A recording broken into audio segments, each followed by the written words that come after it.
सदाशिवसमारम्भां शङ्कराचार्यमध्यमाम् अस्मदाचार्यपर्यन्तां वन्दे गुरुपरम्पराम्। ॐ सहना भवतु सहनौ भुनक्तु सह वीर्यं कर्वावहै तेजस्विनावधीतमस्तु मा विद्विषावहै। ओम शांति शांति शांति। The शांति मंत्र। ओम भद्रं कर्णेभिः शृणुयाम देवाः भद्रं पश्येमाक्षभिर्यजत्राः स्थिरैरङ्गैः स्वागुंसुभिः व्यशेम देवहितं यदायुः स्वस्ति न इंद्रो वृद्धश्रवाः स्वस्ति नः पूषा विश्ववेदाः स्वस्ति नस्तार्क्ष्यो अरिष्ठनेमिः स्वस्ति न बृहस्पतिर्दधातु। ओम शांति शांति शांति। Okay, so since we are almost on the end of that particular section, we'll not chant it today. I presume by now you're comfortable with chanting the second section of the second chapter. So we are looking at the 9th mantra now, which is Bhidyate Hridaya Grantihi Chidyante Sarva Samshayaha Kshiyante Chasya Karmani Tasmin Drishte Paravare. So Bhidyante. So anyway, from this I will start giving you the English meaning also in running, so that we don't have to do it again. So Bhidyante is untied or broken. Hridaya Grantihi is the knots. Chidyante is dispelled. Sarva Samshayaha, all doubts. Kshiyante is destroyed or consumed. Asya Karmani means these karmas. Tasmin means in it. In it. Drishte is seen. Paravare is a technical word. I will discuss that with you. So simple English meaning is when that Brahman, which is Paravare. So the first quarter you take first. Tasmin Drishte Paravare. When that Brahman, which is Paravaram, is seen, is known. Drishte is known or is seen. That is the first quarter which has to be taken first. Based on that, the rest are the effects.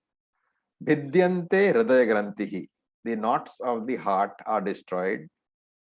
Chidyante Sarva Samshayaha. All the doubts are dispelled. And Kshiyante Asya Karmani. All his karmas are destroyed. Okay, this is the English running meaning. So this is what you have to keep it back at the back of your mind when you look at the entire mantra itself. What is this mantra talking about? It's talking about the fruits of knowledge, the jnana phalam. And then there is a word paravare. That paravara is a description or its adjective, visheshanam to Brahman. So Shankara defines this as param is equal to karana atma, avaram is equal to karya atma. So he says param cha aparam cha avaram iti paravare. That which is karana atma and karya atma, that is paravare. So you can look at it. Karanam means the cause. Karyam means the effect. So para is karanam. Avaram is the inferior one or the karya. And paravare means that Brahman is both the karanam para as well as the avaram, apara also. So that Brahman is the cause and the effect, the karanam and the karyam, that Brahman alone is. And that is why if Shankara's definition, Shankara in the Bhashyam, he very carefully adds Karana Atma and Karya Atma, indicating what? That the Atma is one. It is functioning in two capacities. One is as Karanam, the cause, and one is as Karyam, the effect. So Paravare is a word, special word for Brahman, which reveals that Brahman is both the cause and the effect. So Para is Paramatma, Avara is Jivatma. This is basically Jivatma Paramatma Aikyam sentence, showing that there is no difference between the Jivatma and the Paramatma. Then, so that is why Tasmin Trishte Paravare Sati. Sati you can add in brackets, that being so, having clearly understood what Para and Avara, both the Para aspect, the Karanam aspect of Brahman, and the Avaram, also the Avaram aspect of Brahman, which is the inferior aspect of the Karyam, the product aspect, the cause and the effect, both are Brahman alone. When this is understood, when this is finally seen, drishte, understood, the benefits are there. So what are the benefits? Hridaya Grantihi. So Hridaya Grantihi is literally meaning the knots in the heart. And this Hridaya Grantihi has a technical name, Avidya Grantihi, the knot of Avidya, the knot of ignorance. And Avidya is a knot. Why? Why is Avidya called as a knot? Not N-O-T, okay? K-N-O-T. Why is it called a knot?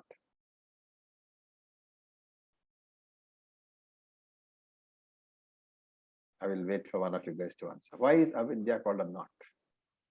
So it entangles and not entangles. A knot is generally, it ties something with something, right? So what does it tie with what? To our karmas. Not the karma. To the upadhi. Exactly, to the upadhi. It ties you, the jiva, it ties you to what? To the physical body. And it ties you, the OC, to the RM. And therefore, you take yourself as the physical body because of the avidya granthi, and therefore what happens? You suffer samsara. What is this identification with the physical body called? Deha abhimanam, identification with the body. And avidya here, or the avidya granthi, or the hridaya granthi, the knot of the heart, has to be taken as the identification that I have with my body, mind, sense complex, which in other words is called ahankara or ego. It's very simple. The hridaya granthi ultimately is my identification with my BMSC, body, mind, sense complex. Therefore, it is the ego, it is the ahankara. And because of this identification with the body, which is inadequate, it is a finite body. Therefore, I always have a sense of something is missing. Inadequacy is there. I am not complete. Something is missing. And therefore, I think that if I get something more, then I will be complete. And therefore, I have more desires to get something more and complete myself. And when I have desires, then there is karma also. I enter into action for completing myself, for acquiring more things, or also for discarding those things which I think are a bondage to me. So whole life is basically acquisition or getting rid of things. And for this, I have to continue to work. There are desires for this, and to fulfill those desires, there is karma. Okay. This is the Hridaya Granthi. And when this knowledge is gained, what knowledge? Tasmin Drishte Paravare. When I see Brahman as both the cause and the effect, then what happens? This knot is broken. Because when I am the effect and I am the cause, there is nothing more that I can need. Everything is in me already. And therefore, there is no more need for any karma, any desires or any karma also. That is the first benefit. That is Hridaya Grantihi Chidyante. Then Sarva Samshaya also. Sarva Samshaya also has to go. So Hridaya Grantihi, he uses the word Vidyati. For Samshaya, he says Chidyante. Sarva Samshaya Chidyante. All the doubts are resolved. So what are my doubts usually? Now we are talking specifically about the Shastra, about the teaching. And in the teaching, there's a pramata, that is the person who is listening. There is the pramanam, that is the Shastram. And there is the prameyam. What is the prameyam here?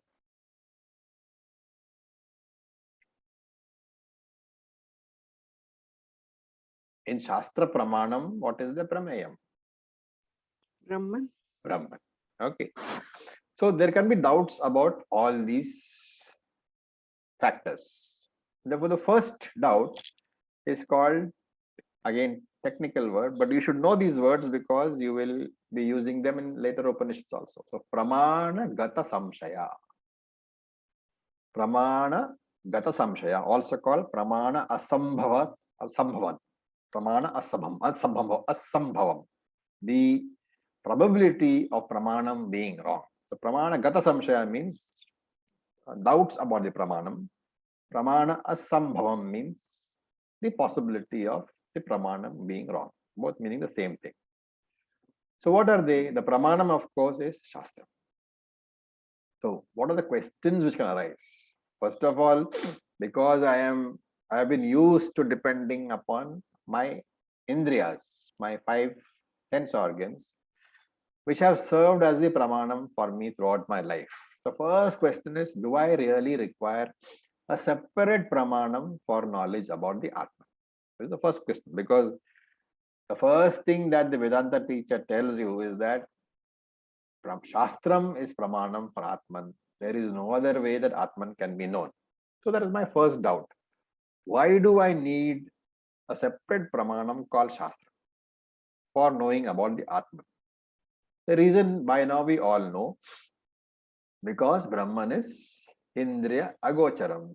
It cannot be grasped by any of the 5 sense organs, and therefore my Pancha Pramanam, the 5 sense organs, cannot give me knowledge about the Atman, because Atman or Brahman is aprameyam. It cannot be an object of knowledge. Therefore, Shastram is required. It cannot be an object of knowledge of my Pancha Indriyas. Okay.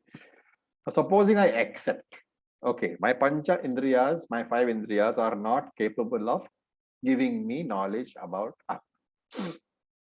Then Pramanam is there. Now, the next question is, all right, Pramanam is there, but will Pramanam really give rise to this knowledge? Right? That's a question which you can ask. Why do you ask this question? Because Shastra Pramanam is external to you. How do I know that my eyes can see? If I ask you, how do you know that your eyes can see? What is the question? Eyes are Pramanam, right? It's the same question. How do you know that Aksha Pramanam can see? What is the answer? Because you can see definitely, you are sure. So you know why? Because you are using your eyes, right? So if I ask you, can your eyes see? You will say, yes, definitely they can see. How did you know that? Because you have been using your eyes and knowledge has been gathered by your eyes. So only by using the Pramanam, you can know whether it will give rise to knowledge. Similarly, for Shastra Pramanam, when I think can this pramanam give rise to knowledge about Atma? Only by using the Shastra pramanam, I will be able to convince myself whether it gives rise to knowledge about Atma or not. As I said, unlike the eyes, Shastram is an external pramanam. It's outside you.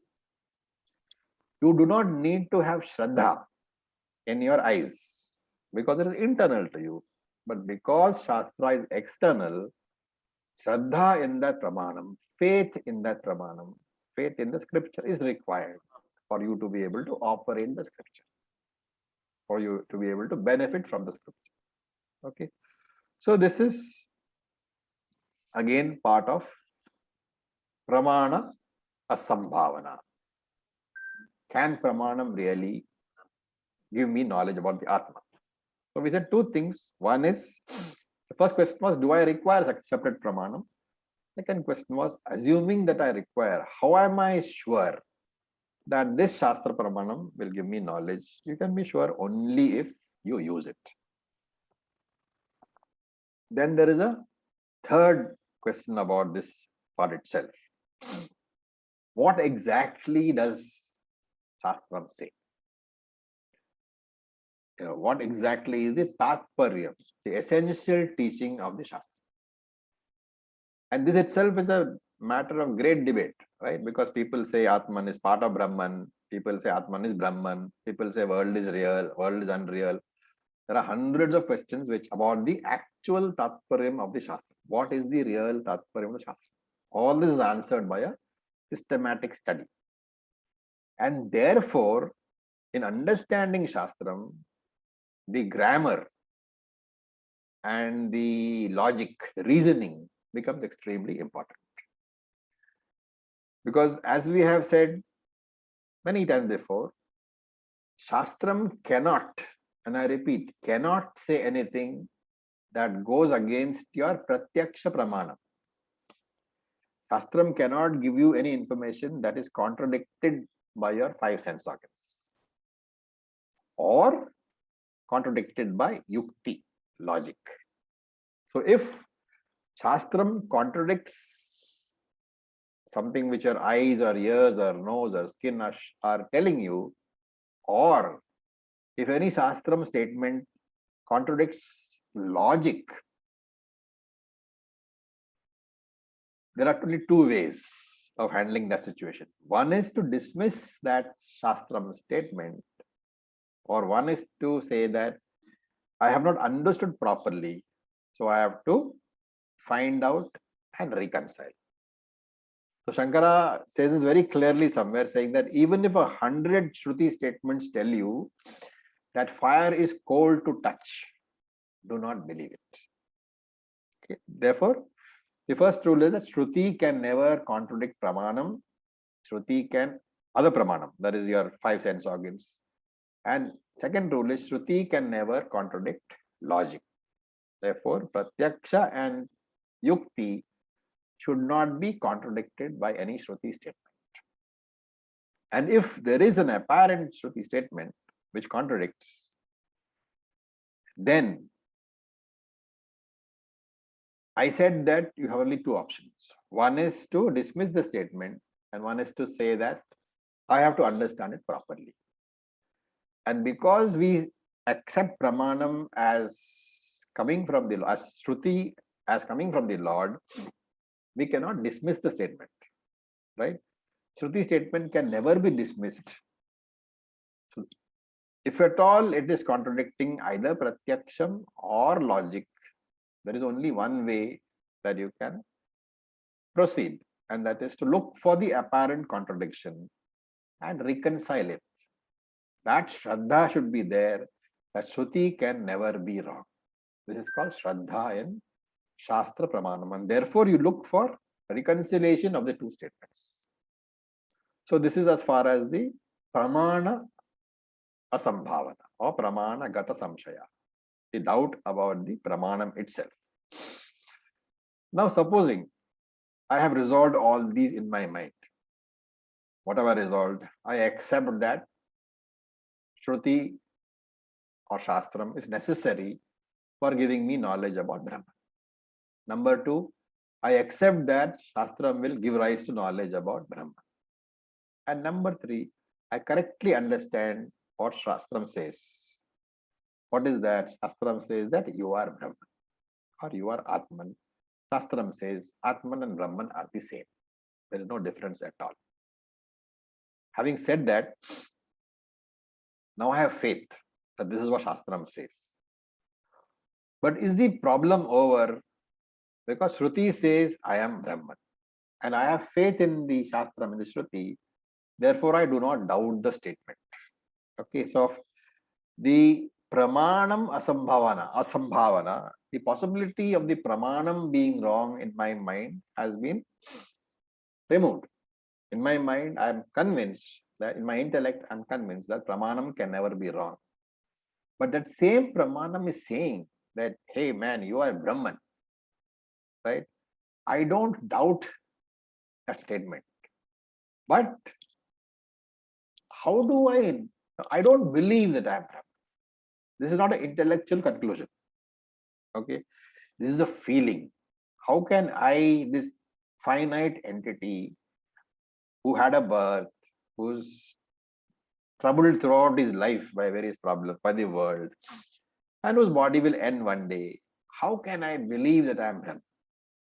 I am not doubting the Shastram. Intellectually, I am convinced that Shastram is correct. Intellectually, I am convinced that when Shruti says, Upanishad said that you are Brahman. So I know that Upanishad says that I am Brahman. I know that I am Brahman. That is what Upanishad says. That is what Shruti says. I don't doubt the statement of Shruti. But intellectually, I have no problem. My intellect accepts that statement fully. At the emotional level, deep down, I do not believe that I am Brahman. In spite of the intellectual conviction, my subconscious conviction is not there. How do I handle this?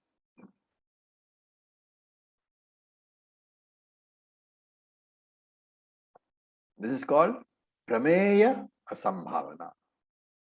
The possibility, the impossibility rather, of my being what Shastram says I am. Remember, intellectually, you are convinced. That is why you say Pramanam is correct. But at a subconscious level, I am not convinced. It's more of an emotion, it's more of an vasana, born out of several lifetimes of knowing that I am Brahma. How will I handle that? This cannot be handled through argument because these are emotions, right? Emotions, vasanas, these are all, I have been hypnotized into this belief that I am not Brahman. These are all very deep-seated in my subconscious. It cannot be removed through argument. Argument is possible at the conscious level, but not at the subconscious level.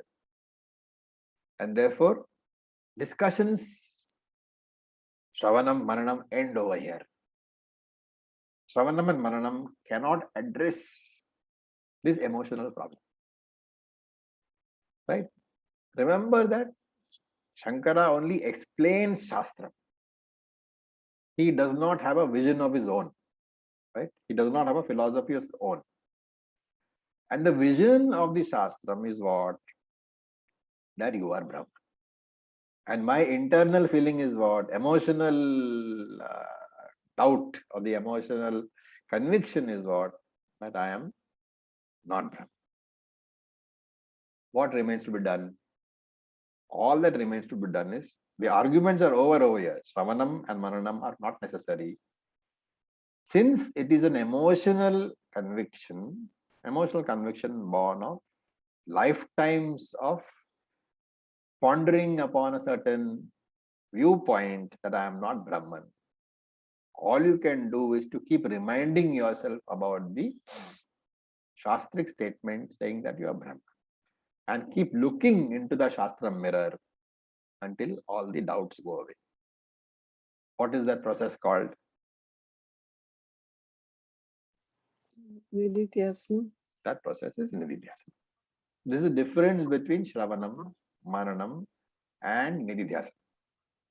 Shravanam and Mananam handle your doubts at the intellectual level. Once you are firmly convinced that you are Brahman, the role of Shravanam and Mananam are over. Firmly convinced intellectually that you are Brahman.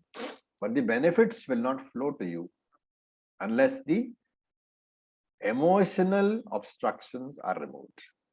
The emotional obstructions cannot be addressed through knowledge, through argument or discussions.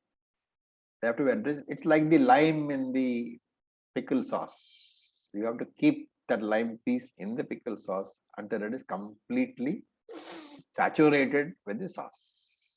And therefore, you have to keep looking at the Shastram, keep reminding yourself of the Shastram teachings until your subconscious mind is completely saturated. So the knowledge which is now in the conscious mind has to flow into the subconscious mind. And when that happens, that is benefit number 3, Kshiyante asya karmani. All your sanchita karmas are destroyed. All the karmas in the past are destroyed.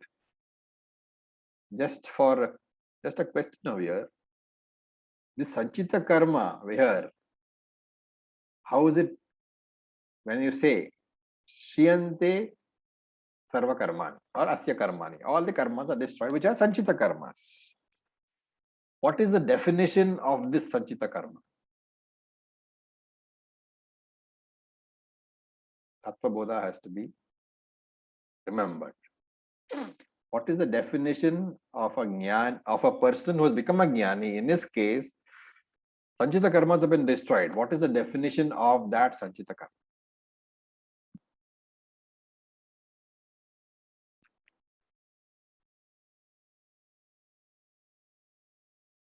Anybody, excepting Meda and Shivani, anybody else? The prarabdha which has not yet come through this lifetime, the prarabdha which is allotted to this particular body, only that remains. Yeah. Everything else has gone, and whatever karma is now being done, or the agami karma which is now being done, that also doesn't go any longer to the sanchita karma, because there is no sense of an individual I, or no sense of aham karta, aham bhokta. Yeah, but the sanchita karma, when you say here, it includes all the sanchita basket plus all the karma done, all the agami karma done by the jnani until the date of knowledge. Yes. Right? So sanchita plus agami until Jivan Mukti has the date, more or less, where Jivan Mukti has been achieved, all that is considered sanchita. Future agami karma, it's only a notional name. Why? Because the jnani does not have kartrutva. And therefore, there is no future agami karma at all. Only the, and so it put in other words, for the jnani, which phalam of his actions are there? Drishta, adrishta. Jnani means post Jivan Mukti date. Normally, you have adrishta phalam and drishta phalam for your actions. But for the jnani's actions, post Jivan Mukti, what kind of phalam remain? Only drishta. Only drishta phalam remains. Okay, that understanding is very necessary. Adrishta phalam is no longer there because jnani does not have kartrutva. Right? Okay. What else remains? Prarabdha karma. So there's another name. It's interesting to note that most of Shankaracharya's, in fact, I've never seen a single bhashyam of his where he uses the word prarabdha. Do you remember what he used in our Bhagavad Gita discussions? We did a very detailed discussion on using the actual Arambha something? arabdha karma. Arabdha karma. Right? Remember that word. Arabdha karma is very important because that word you will come across many times. Arabdha karma simply means karma which has started giving fruit. Arabdha means arambha. So prarabdha karma is arabdha karma, that which has started to give phalam. This will continue from the point of view of the body It's like having eaten your food, right? Once eaten, that food has to be digested. You can, of course, avoid only further eating. Okay, then one more very interesting question here. You look at the rope snake example. When the rope knowledge is received, what happens to the snake?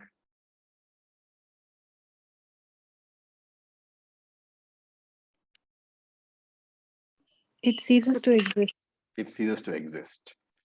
Therefore, when the Jivan Mukti knowledge is received, why does the body not cease to exist?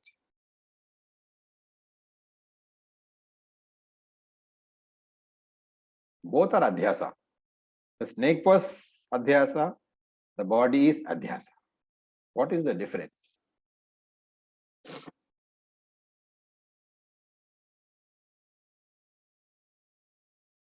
Okay, Is it in the power of projection? well, yes, in a way. Can you put it into more specific words? In the rope snake example, I have imagined, that is, I have, as a jiva, I have projected the snake Excellent. on the Excellent. snake on the rope, whereas when it comes to Jagat, it is Ishwara's power of projection. Absolutely correct. Very good, Manna. So the first one is called Artha Adhyasa, where the Jiva has mistakenly perceived one object for another. The error here is not in the is in the perception, right? Error is in the perception and the understanding. Both are wrong. The understanding is wrong, giving rise to a false perception. So this is a Jiva creation created by the Jiva himself. This is called Artha Adhyasa. In case of Ishvara's creation, the body is not perceived by you, the body is there. So the perception is not wrong, only the understanding is wrong. This is called Jnana Adhyasa. In Artha Adhyasa, the perception and the understanding are wrong. They are interlinked, obviously. In Jnana Adhyasa, which is Ishvara's creation, Ishvara Srishti, this is. The earlier one was Jiva Srishti. But this is Ishvara Srishti. In Ishvara Srishti, perception is true. But there is an error in the understanding. So perceiving the body is very much there. The understanding that the body is Satyam, that is what is wrong. But in the rope snake example, both the perception and the understanding both are wrong. So one is Artha Adhyasa, which is Jiva Srishti. One is Jnana Adhyasa, which is Ishvara Srishti. So by correcting the understanding in Ishvara Srishti, in Jnana Adhyasa, perception does not go away.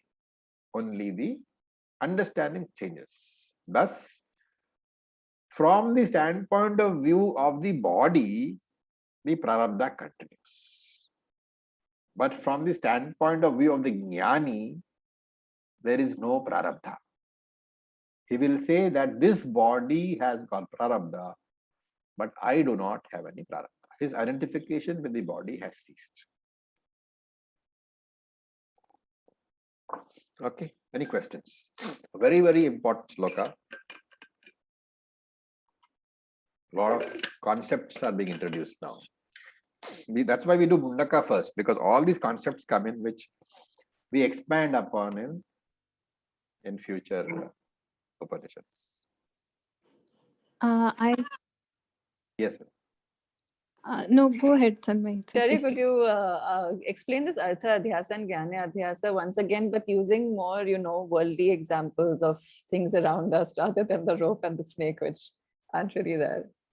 I completely understand see, from the Jnani's point of view, I completely understand that at that stage, then what body, then he knows the mithya aspect of it and therefore nothing affects him. So that bit I understand. But from a practical point of view, what about the Artha Adhyasa and everything else? See, the moment you use the body, okay, let's take the very worldly example of the sun rising. You are seeing the sun rising, right? The perception is correct. Nobody will ever say sun does not rise. But intellectually, you know it does not rise. Okay. right? That's arthadhyasa. The thinking that the sun is rising is perceptually correct, but factually wrong. That is arthadhyasa. The thinking that I am the body is perceptually correct, but factually wrong. Right. Right. Thinking that the snake is there is perceptually wrong. Thinking that that snake is going to bite me, that is also a wrong understanding. So in one case, that misunderstanding is created by you because of the perception, which is not there at all. So can we use the, can you say that with relation to this, to, you know, the individual being, not something outside of it? Inside you, whatever is there Right. is Ishvara Srishti. Right. Okay. And therefore perception will be correct, Okay. but understanding will be wrong. So I really don't know of any other example to Okay. No, I know. replace Yeah. snake and rope, because it's a very Yeah. beautiful example. Yeah. Where both are wrong. The, In fact- the perception is wrong. It's Well- about the perception. Because there is wrong perception, there is a wrong understanding. Hmm. But that's not the case in the body. The body is perceived correctly, but the Hmm. understanding about the body is wrong. So in the first case, in Artha, there is perception is also wrong, understanding is also wrong. And the In second one, Jnana Adhyasa, only perception is correct, understanding is wrong. right. Okay, understood. Thank you. It's an extremely important concept when we try to do some mananam. Right. Okay. Thank you, Acharya. Now we Um, look at, yes, please. Go ahead. Ravi, I also had a question. Yeah. So, so for the jnani, you said there is only drishta karma and no adrishta. Yeah. So just looking at it from Ishwara's point of view, I mean, in creation also there is lot of action, karma. Yeah. Like the very fact that it creates, that is also, any action is a karma, any movement is a karma. Yeah. There are many things that happen in creation that are movements or actions. Like, for example, an earthquake. Yes. It is a movement or an action. So that is a drishta karma. Yes. I mean, but there is no adrishta for that. No, for earthquake, for example, you can say that there is the adrishta karma of all the people affected by the earthquake.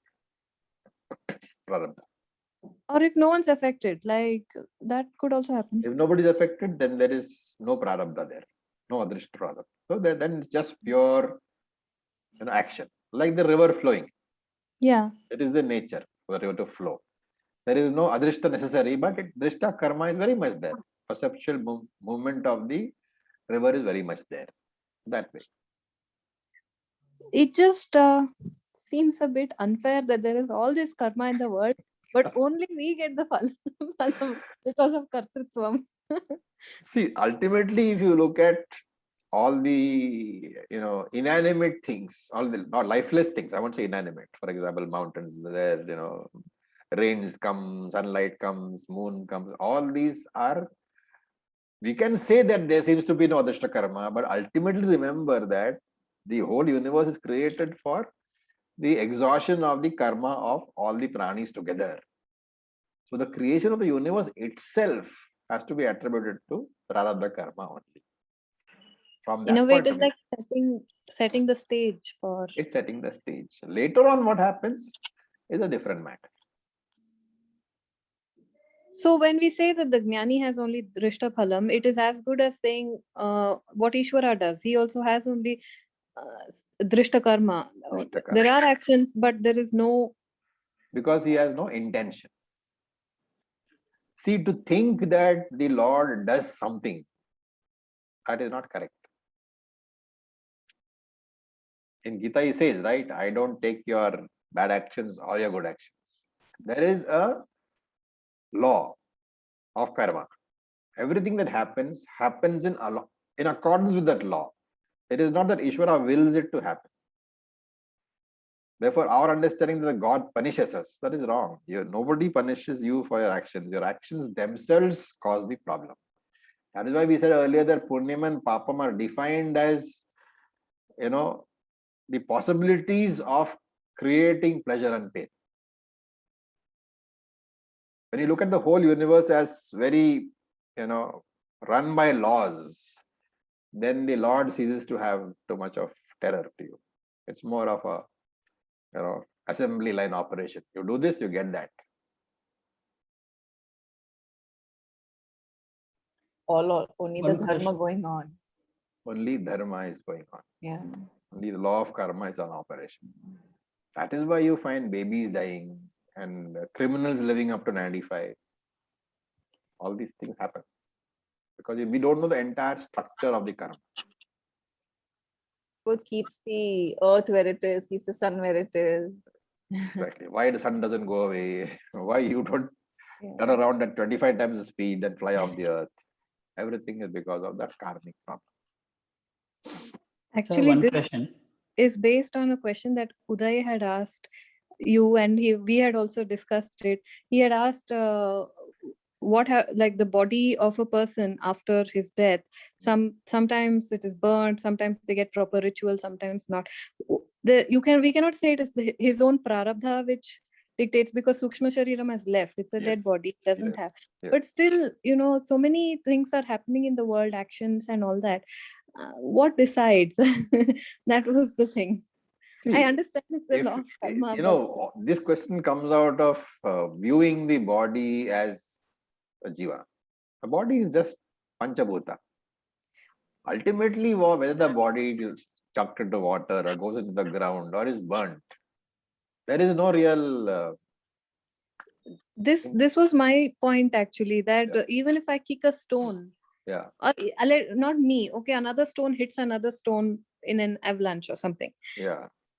There's no human free will, kartrutvam, anything there, but still these karmas are happening. It is as good as what happens to the dead body. It's the same kind of equation. These are inanimate things they're just happening. If there's an avalanche, there are bound to be consequences. If there's an earthquake, there are bound to be consequences. But what caused the earthquake or the avalanche is dependent upon how much of prarabdha karma is in operation.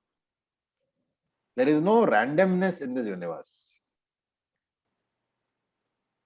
But also important to remember that all of that is finally mithya, and your aim with all of us is to help That, us of course. to have The that. moment you reach that and say, let whatever happen, happens. Yad yad Can we bhavyam say, bhavatu Acharya, that bhagavad. all, Acharya, can we say all that is happening because of cosmic intelligence? Cosmic intelligence essentially is karma phala data. So whatever happens is ultimately, which is why you say nothing moves without the will of the Lord. Which is a statement to be made. Actually, what you mean to say is everything that happens in accordance with individual karma and the collective karma. There is a concept of collective karma. Without that, the universe could not have been created at all. Right, yeah. And therefore, if somebody says somebody died in a plane accident, he is not the only person who died. 100 others died. All that collective karma, somebody had to pick up and say that these 100 guys are bound to die on this and this date, and then put them all in a plane and make sure the plane crashed. Imagine the amount of work involved. Right. Okay, we'll take the next verse. Oh. Yes, please go ahead. No, nothing. It's just, so basically everything inanimate that happens is just in a way setting up for more conducive environment for It is setting up future, the stage for future events, for future exhaustion of prarabdha, yeah, collective or individual. collective or individual. Individual prarabdha is always, in the samashti prarabdha. It's part of it always. Yeah. And similarly, if you take all the samashti prarabdha together, it's called, all the individual prarabdha together, it is called samashti prarabdha. Samyak sarati iti samsara, constantly moving, constantly. Samyak sriyate iti samsara. What is constantly moving is samsara. Sir, one question. Yes, please. Before you proceed. Yeah. You said that Ishvara does not have any intention. He just gives you the result of whatever you do. Yeah. So how do we explain Ishvara Anugraha? Ishvara Anugraha is like the sunlight. It is there all the time. But who gets solar energy? Okay, who goes out? No. How goes out is one thing, but simple example. If you put up a solar energy panel on your house, then you get electricity. Right. The guy next to you does not put up, he should not complain why you are getting and I'm not getting. Okay. So the Ishvara Anugraha has to be tapped. The tapping is in the form of good karma or in the form of prayer. Okay. And It's a what's wonderful available, way of putting it, Acharya. I've not thought of it like that at all. but it's there, no? No, it's a wonderful way of putting it, yes. We can never say that Ishvara Anugraha is not there or available only for Uday and not for Rajeshwari. It is there. Somebody has to use it, tap it. Oh, nice. Okay. So the next one is Hiranyamaye Pare Koshe Virajam Brahma Nishkalam Tat Shubram Jyotisham Jyotihi Tad Yadatma Vido Viduhu. The 10th mantra, very beautiful mantra. So the Hiranyamaye is golden. Pare Koshe. Param here is highest. Pare Koshe, highest sheath, highest kosha. Virajam is without any impurities. Brahman is Brahman over here. Nishkalam, indivisible. Tat Shubhram, that is pure. Jyotisham Jyotihi. Jyotisham means among all the lights. It is Jyotihi Tat, it is that light. And yet Atma Vidaha, the knowers of the Atman, Viduhu, know. Okay, so a bit confusing. So I'll put it again and put it in plain English first. So that pure and golden here can be translated as effulgent. That pure and effulgent Brahman is the highest abode. It is Shubhram, it is pure. It is Jyotisham Jyotihi. It is the light of all lights. And very interestingly, that Brahman, Atma Vidaha Viduhu. So it's a very important statement. That Atma Vidaha, those people who know Atma, they know that Brahman. Okay, the spotless, indivisible Brahman is the supreme and most effulgent abode, which is pure. It is the light of all lights, and knowers of the Atma, they know that Brahman also. So here, Atma and Brahman are being equated. One of those mantras where they tell you that Brahman and Atma are different. Very, very important Mahavakyam. So here, if you look at the mantra, it is the second quarter of the mantra which says Virajam Brahma Nishkalam. So Nishkalam means without any division, indivisible. And there is another word which you should remember because Shankara uses it very, very frequently, and future Upanishads we will be using it. Avayava. Avayava means that which has got parts. Whatever has got parts is Avayava.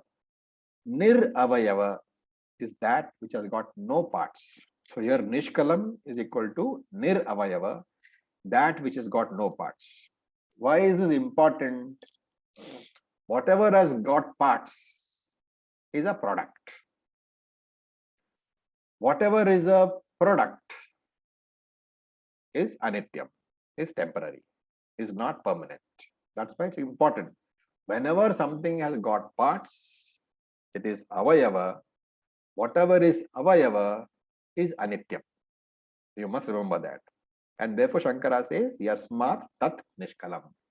Because niravayava, because it has no parts, that is why nishkalam.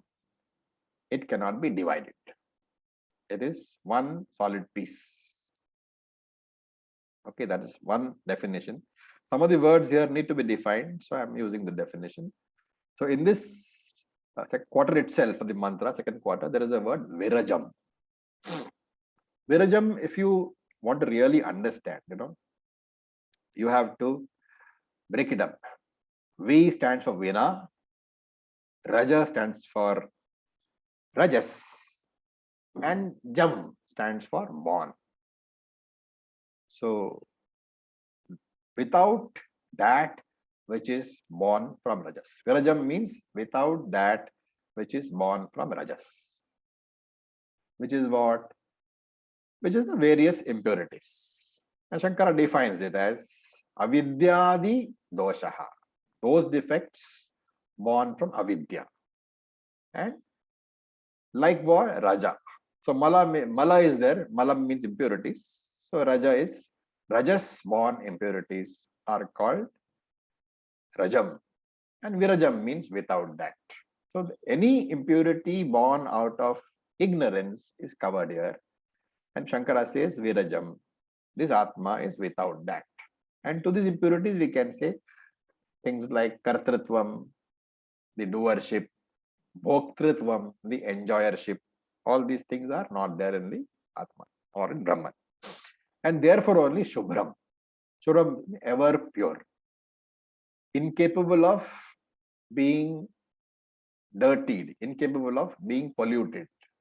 Because Brahman is Asangaha, has no connection with anything, like space. You cannot dirty space by, in the dirtiest possible place, everything around will be dirty. But space is not polluted. Similarly, Brahman is not polluted. And then is the question, where does this Brahman reside? So then you look at the first quarter of the mantra, Hiranyamaye Pare Koshe, very much in our body. What does Pare Koshe mean? Pare Kosh is called Pare here, most superior, but here that Pare has to be taken as interior, most interior. And this, therefore, what is most interior is Param, Para over here. What is the order? Annamaya, Pranamaya, Manomaya, Vijnanamaya, Anandamaya. What is the most interior? Anandamaya Kosha. Okay. So Anandamaya Kosha is the only Kosha which does not undergo any change with the activity of your mind.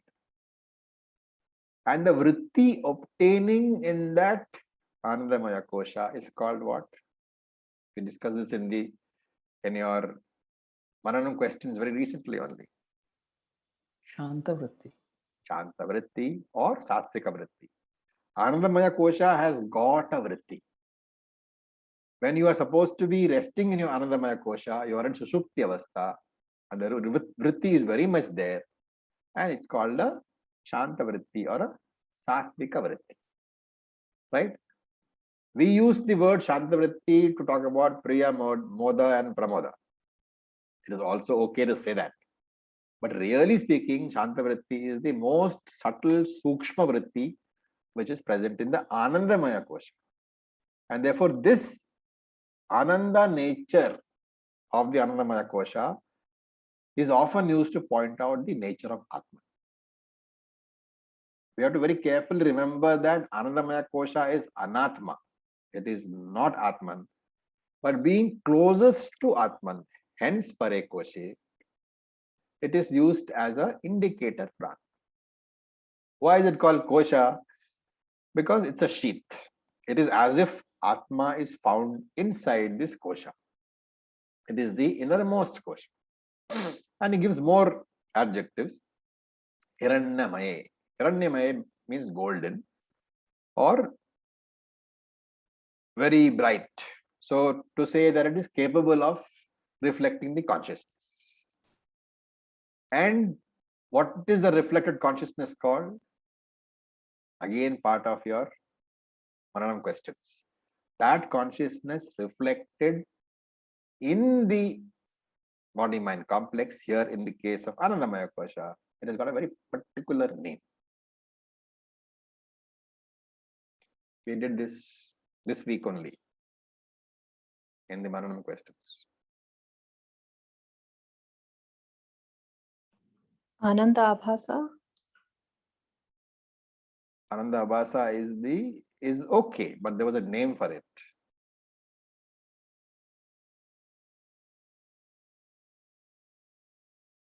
We said that consciousness outside and consciousness inside, there is a distinction in names. Sakshi and Sakshi. The Sakshi is the RC obtaining in the body, the OC obtaining in the body. So here remember, I don't know whether we discussed this in the Manana question. Whenever you say a reflected sun, what are the components?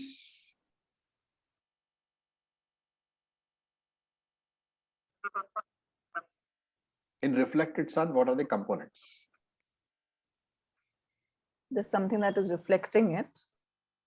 Oh, the technical terms. The reflecting medium One is reflecting medium. and the reflected sun. That is reflection. the reflection is RC. So RM, And- RC, And And OC, the sun. and OC. Remember that there can be no RC without OC.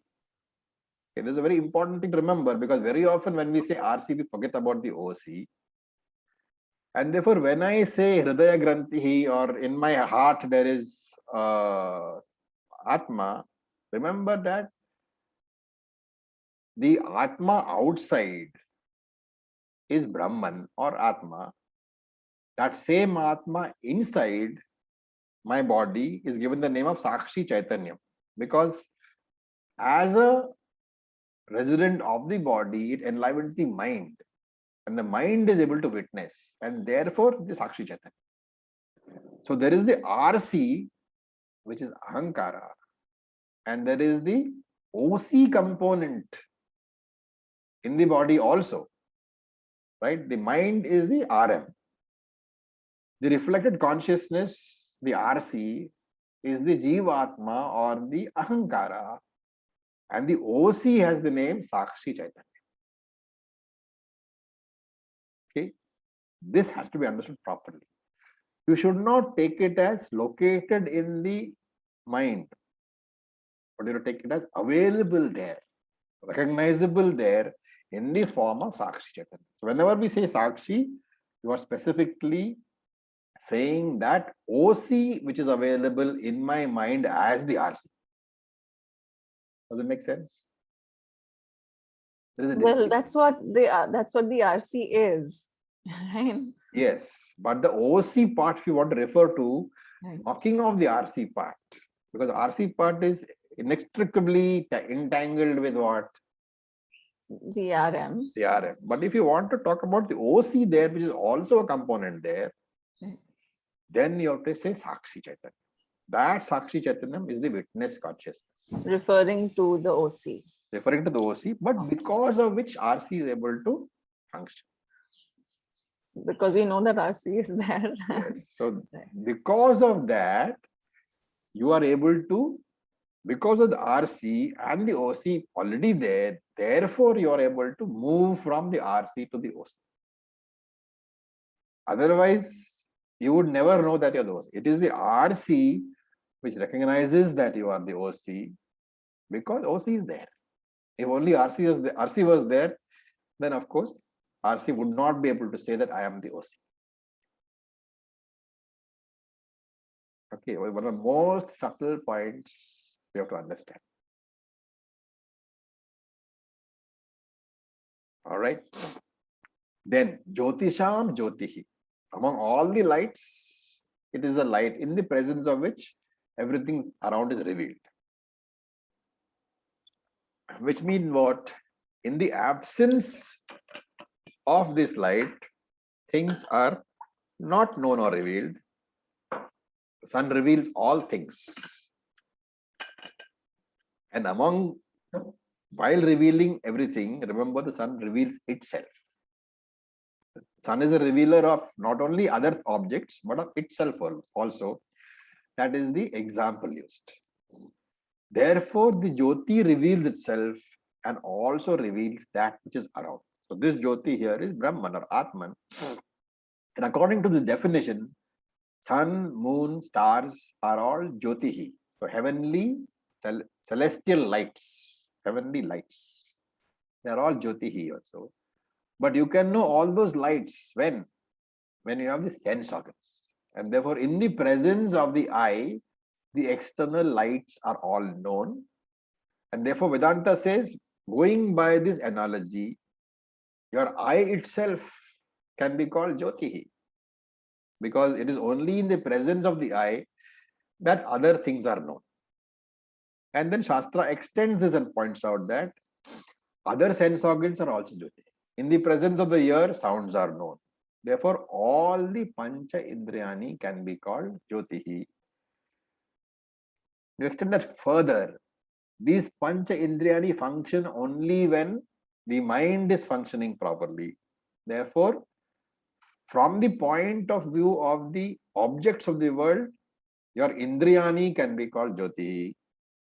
From the point of view of the Indriyani, your mind can be called Jyoti. And finally, Shastra says, how do you know the mind? Because the mind is Anatma, it is Jada Anatma, it is inert. It cannot know anything on its own. That mind is revealed by consciousness. And therefore, from the point of view of the mind, Atma is Jyotihi. That Atma is capable of revealing itself and revealing the mind.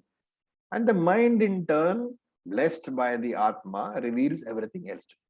Therefore, this Atma, this consciousness, is Jyotisham Jyotihi, the light which reveals all the other lights. And Jyoti, therefore, is a Lakshanam, is an indicator for the self-revealing Atma. And then he says, Yadatma Vido Viduhu. Yat Atma Vidaha Tat Viduhu. Those who know this Atma, Yat Atma Vidaha, those who know this Atma, Tat Viduhu, they also know Brahman. Why? Because Brahman alone is in the form of Atma. So knowers of the Jivatma become knowers of the Paramatma, because that Paramatma alone is in the form of Brahman also. So one has to learn to appreciate that everything is known because of Chaitanya. So there is no Ishvara other than Brahman. There is no Jiva other than Brahman. There is no Jagat other than Brahman. All that was, all that is, and all that will be is Brahman only. Sarvatra Brahman. Only Brahman exists. Okay. Now here, Shankara, gives a very interesting explanation for the word Viduhu. Viduhu normally means the person who knows. And in this mantra, it is used as what? The person who knows the Atma. That person also knows Brahman, because they are the same.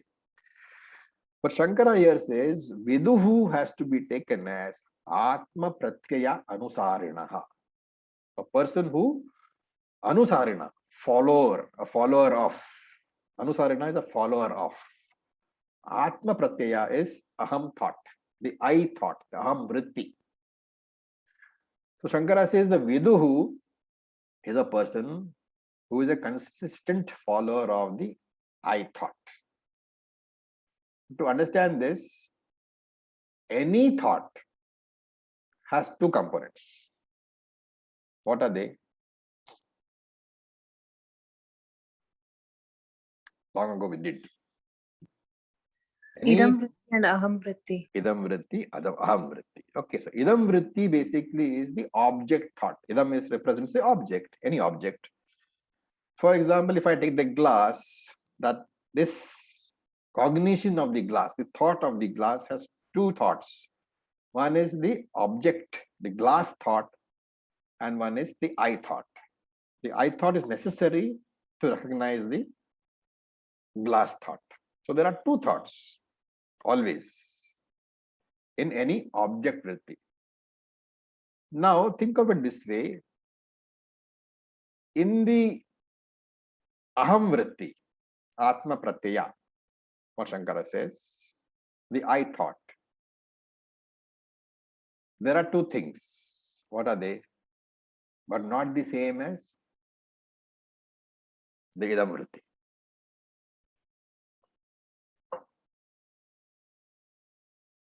There is the I thought. So in that I thought, when you include the word I, it becomes the RC, Ahankara. Right? If you exclude the word I, it becomes the Sakshi. The I means RM means RC. We just discussed RM, RC, I. The composite entity for me is Ahankara, RC. But that RC, when it mentally, intellectually, it excludes the RM, what remains is only OC. Okay, this is the difference in the I thought. So from here comes the question, why should I follow this I thought? Why does Shankara say Anusarinaha? Why should I follow the I thought? Because following I thought means that I have to exclude intellectually the RM from the thought. When I exclude the RM, I am excluding the RC, even though it is RC which is excluding, right? You are excluding the RC itself, and therefore you will arrive at the Sakshi, the OC. Again, remember, this is the OC in the body. Okay, this is OC in the body, Sakshi. And therefore, by following the RC, the I thought, you will arrive at the Sakshi and the OC thought, or the OC, not OC thought, at the OC itself. Any idam vritti you follow, you will arrive only at idam, the object, which is anatma. Only by following the I thought, you will arrive at OC. And that is why Ramana Maharshi talks about what? Yeah, I remember this in Upadesha Saram. He says, go to the source of the thought or root of the thought, something he says. That's self-inquiry is thought into the I thought. He says that when you inquire into the I, you will find there is no I. There is only the OC. This is what is meant. And therefore, these are viduhus. The person who follows the I thought, which we call aham vritti in Upadesha Saram, only they will know the Atma. Not any other people, which means anybody following idam vritti, external thoughts, can only know the anatma. So how do you arrive at this Sakshi by tracing the I thought? When we use the word I, it's a very interesting point. Now, for example, when I say I am talking about myself, right? With certain attributes. Assuming that, because even if it is used as RC, you still have certain attributes. The RM is there, very much. So when I talk about I in the past, let us say my past, for example, 10 years ago, I was an investment banker. So when I say I am talking about 10 years back about me, it includes a lot of attributes, including that investment banker attribute. Now, today's I is different. Today, I am a teacher of Vedanta. What is the only way for me to connect the past I with my present I? To recognize the Sakshi I. You recognize the Sakshi. You have to drop the attributes. Yeah, Manonasha. Manonashaha. I have to drop all the attributes. I have to drop the investment banker. Even the body 10 years back was different. The hair was different. The specs were different. Everything was different. The entire RM complex has changed since the last 10 years. Therefore, when I want to connect the previous I to today's I have to be associated only with the Sakshi Chaitanyam, not with the past attribute or the present attribute. Therefore, the only way I can connect is to drop my attributes. In the recognition of the past I being the present I necessarily have to drop all the past attributes and all the present attributes. So there is this I where the attributes are dropped. That I is the Sakshi. And that is Soham. So Aham. Soham. That's called Soham Jnanam. In Aham Jnanam, Ahankara is very much present. In Soham Jnanam, all the attributes are dropped. I only recognize the Sakshi only as being the I. Okay, so with this, we'll stop for today. Been two very, very Interesting verses. Any questions?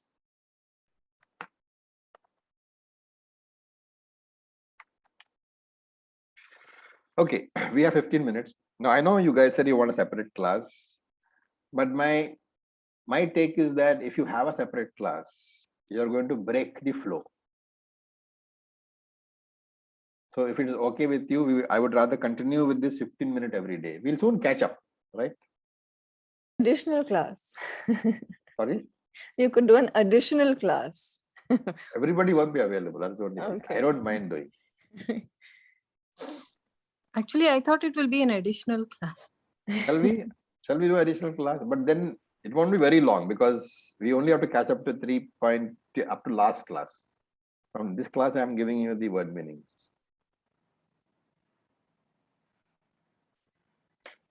So we can do it as additional class. I mean, I've got, since unfortunately the satsang seems to have collapsed, Friday evening is okay for me if anybody wants a class. Acharya, I'll be fine with that. I'm okay with that. But actually, I was thinking of, using the Friday evening for Vedanta basically. Start some grantha, some prakarana grantha. Alternatively, I thought that, we could shift the Saturday chanting to Friday evening and use Saturday morning as a prakarana grantha. No, Acharya, please don't do that.